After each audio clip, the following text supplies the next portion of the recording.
Assalamu alaikum warahmatullahi wabarakatuh. Kwa majina ni Abubakar Nurain, mkazi wa hapa Kilifi mtaani, na mimi vijana wenzangu wamenitambua kwa ni mtu nimesoma dini kiasi kidogo sana, ambapo kwamba alhamdulillah naweza nikaongoza vijana wenzangu kidogo kidogo. Hebu tueleze umuhimu wa sadaka hasa wakati huu wa Ramadhani. Umuhimu wa sadaka, hatuwezi tukasema tu umuhimu wa sadaka ndani ya Ramadhani. Yani lazima mtu ili jambo aliweke katika maisha yake sadaka, na lengo la sadaka ni kumnufaisha mwenzako ambaye kwamba yuko chini kimapato, kipata kidogo saidie. Na lengo la sadaka lingine ni kukopesha, kuweka deni lako na Mwenyezi Mungu. Mwenyezi Mungu katika Qur'an ameuliza, man dhal ladhi yuqridu Allah qardan hasana, makopesho yaliokuwa mema zaidi kwa Mwenyezi Mungu Subhanahu wa Ta'ala. Wewe kumkopesha Mwenyezi Mungu Mungu wako ni huku katika sadaka. Watoa kidogo, Mungu atakurudishia kikubwa. Kwa hiyo umuhimu wa sadaka ndani ya Ramadhani, ikiwa kabla ya Ramadhani ni muhimu watu kusaidiana, kumpatia mwenzako kidogo ambacho kwamba chaweza kumsaidia nayo msaidie. Na ndani ya Ramadhani ni muhimu zaidi. Mtu amefunga, futurishe, mpatie sadaka ya tende 2-3, afungulie mwadhini, kwa sababu Mtume sallallahu alaihi wasallam amesema yoyote atakayemfungulisha mwenzake mwadhini amepata thawabu. Yeye mwenyewe uliofunga umepata thawabu, na yule atakayemfuturisha umepata thawabu zake pasi na yeye kumpunguzia hata kidogo. Yani yeye amefunga atapata thawabu zake, na mimi nimefunga nitapata thawabu zangu, lakini nikikufuturisha wewe napata thawabu nyingine zako, kama hizo zako ulizofungia napata nyingine mara 2 yake. Kwa hiyo ni jambo muhimu katika mwezi mtukufu wa Ramadhani. Kwa hiyo tuzidi kusaidiana, kutoa sadaka zaidi na zaidi, hususan ndani ya mwezi huu wa Ramadhani. Umuhimu wa biashara na kujihusisha katika biashara mbalimbali za vyakula, hasa vyakula mitaani. Biashara ni jihadi. Biashara ni jihadi hasa kwa Muislamu. Kwa Muislamu ni muhimu sana mtu ale jasho lake, afanye biashara. Umeajiriwa, mtu uje umuuzie chakula ndani ya Ramadhani, hakikisha unafanya ile biashara na ndani yake una uaminifu.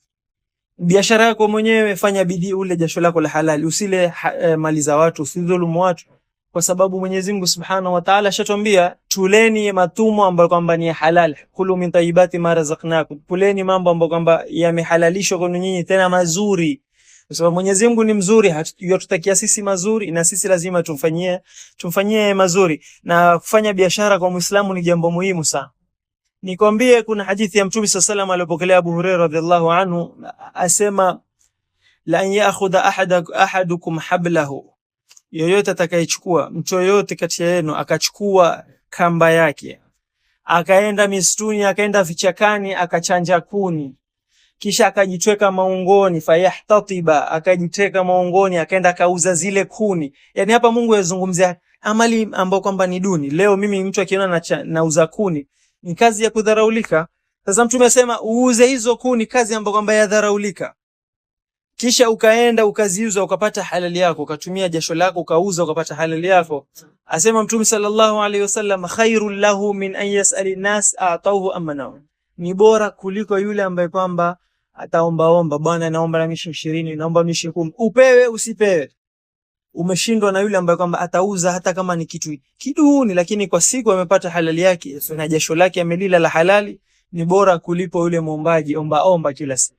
Kwa hiyo fanya kazi ni muhimu, hasa ndani ya Ramadhani. Kuna wasafiri wengi wanataka kufunga madhini, hawajui atafunga madhini hapo. Wewe ukiuza bajia, viazi, sambusa, basi ni hivyo. Na kama mlivyoona hapa tuna shawarma, na katika miongoni mwa kazi zetu ambazo kwamba tutazifanya kutafuta halali yetu, mtu akipita hapa ataka shawarma shilingi 100, 150, 200, tutamuuzia haraka haraka yuala.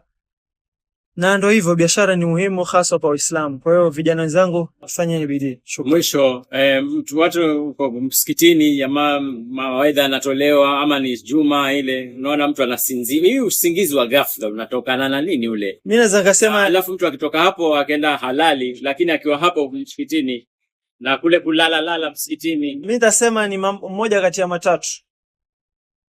Ima mtu mwenyewe ni mvivu hata kusikiliza mawaidha hajazoea, akifika pale haelewi kinachozungumzwa, ya lala. Ya kwanza.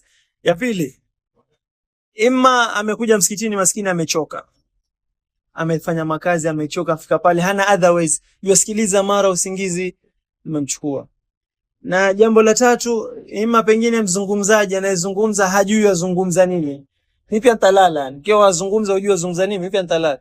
Kwa lazima sisi ambao kwamba tuzungumza tuangalie kuzungumza, tuelimishe watu. Tusipatia watu maidha ambao kwamba hayana maana, hayafaidishi. Ni vizuri ukizungumza uzungumze, waqulu linasi, tusinazungumza jambo zuri mtu afaidike nao. Kwa hiyo ni mambo matatu, ima ni uvivu, ima ni mtu amechoka amesinzia, la tatu ima ameboeshwa na mwalimu ambaye kwamba anazungumza.